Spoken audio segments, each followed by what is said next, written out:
అందరికీ ఆహ్వానం. Civil services లో మెయిన్స్ లో భాగంగా తెలుగు ఆప్షనల్ తీసుకునేటువంటి విద్యార్థులకు స్వాగతం.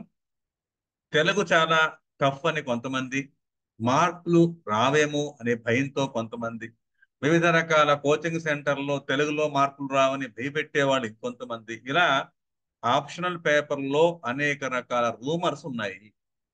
సివిల్స్ యాస్పిరెంట్ ఖచ్చితంగా గ్రహించవలసింది, అందులో ఇష్టం అనేది part, availability of the faculty, doubts clarification, తనకి ఇష్టం. ఈ 4 అంశాలని ప్రధానంగా దృష్టిలో పెట్టుకొని ఆప్షనల్ ఎంపిక చేసుకోవాలి. అయితే ఎల్టీఎక్స్ వారు మీకు ఇస్తున్న ప్రత్యేకమైన ఆఫర్ ఏమిటి అంటే, కేవలం ఆప్షనల్ ఇన్ఫినిటివ్ అనే పేరుతో ఆన్లైన్ లో start your preparation with life time validity అని కేవలం 5,000 రూపాయల నెలకి ఆప్షన్ గా ఉన్నటువంటిది. ఫీ 30,000 మాత్రమే. మిగతా వివరాలకు మీరు ఈ నెంబర్తో కాంటాక్ట్ అవ్వచ్చు. రెండవది, మోస్ట్ పాపులర్ ఆప్షనల్ గా ఉన్నటువంటి PSIR, pub ad, sociology, anthropology, Telugu literature, ఇన్నిటిని ఆప్షనల్ గా ఇస్తున్నారు. మీకు ఏది ఇష్టమో కూడా కొన్ని ఫ్రీ క్లాసెస్ వినడం ద్వారా మీరు దాన్ని ఎంపిక చేసుకోవచ్చు. ఇది కూడా మీకున్న మరో బెనిఫిట్. సరే, ఈ రోజు చిన్న టాపిక్ ని తీసుకుందాం, దాన్ని ఎలా చూడాలో చూద్దాం. మాండలికాలు అనేది చాలా ఈజియెస్ట్ టాపిక్.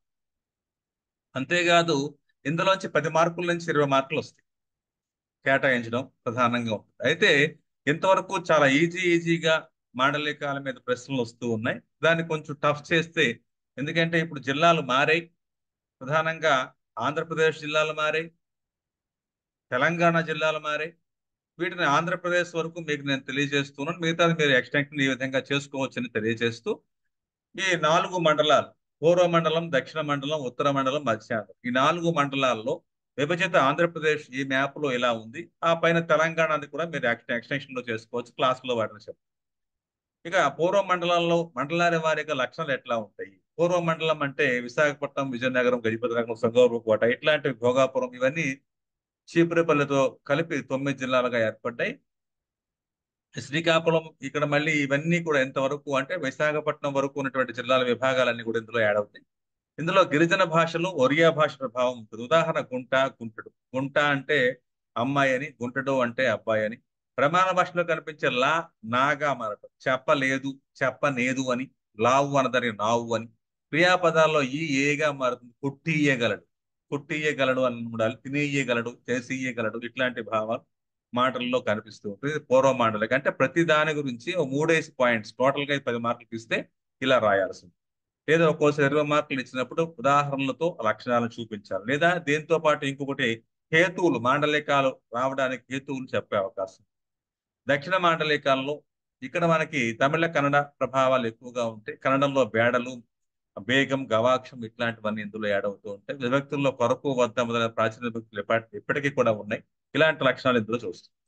ఉత్తర మాండలికం, ఉత్తర మాండలికం ఆల్మోస్ట్ మనకి తెలంగాణ ప్రాంతం అంతా ఉత్తర మాండలికంగానే కనిపిస్తుంది. అరబియన్, పర్షియన్, మరాఠీ భాష ప్రభావం.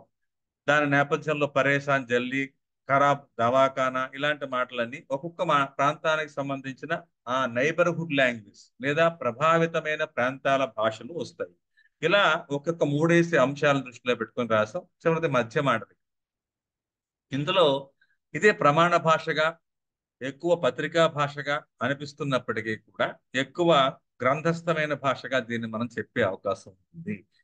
ఇది ఎక్కువ రాజులు పరిపాలన ఉన్నప్పటికీ కూడా ఒకే ప్రాంతాన్ని చాలా కాలం పరిపాలించడం, వివిధ ప్రాంతాల ప్రభావం ఎక్కువగా లేకపోవడం, మహాప్రణాళిక ఎలా ఉండాలో అలాగే పలకడం, ఏ ఏ పదాలు, ఏ ఏ అక్షరాలను ఎలా ఉచ్చరించాలో అలా ఉచ్చరించడం అనేది మధ్యాంధ్ర మాండలిక భాషల్లో కనిపిస్తాయి. అంటే మాండలికమే కానీ దీన్ని ప్రమాణ భాషగా అంట. ఖరీదు, కష్టం, భూమి, ఇట్లా మహాప్రణాక్షరాలను ఇంకో రకంగా ఉచ్చరించడం కానీ ఇలాంటివి ఈ రకంగా మనం చూసినట్లయితే ప్రాంతాల వారీగా మాండలిక భాష లక్షణాలు ఏవి అని అడిగితే ఇలా రాయాల్సి ఉంది. మరిన్ని అంశాలను మీరు మ్యాప్ పాయింట్ దృష్టిలో పెట్టుకొని ఫుల్ క్లాస్ చెప్పేటప్పుడు వాటిని వినొచ్చు.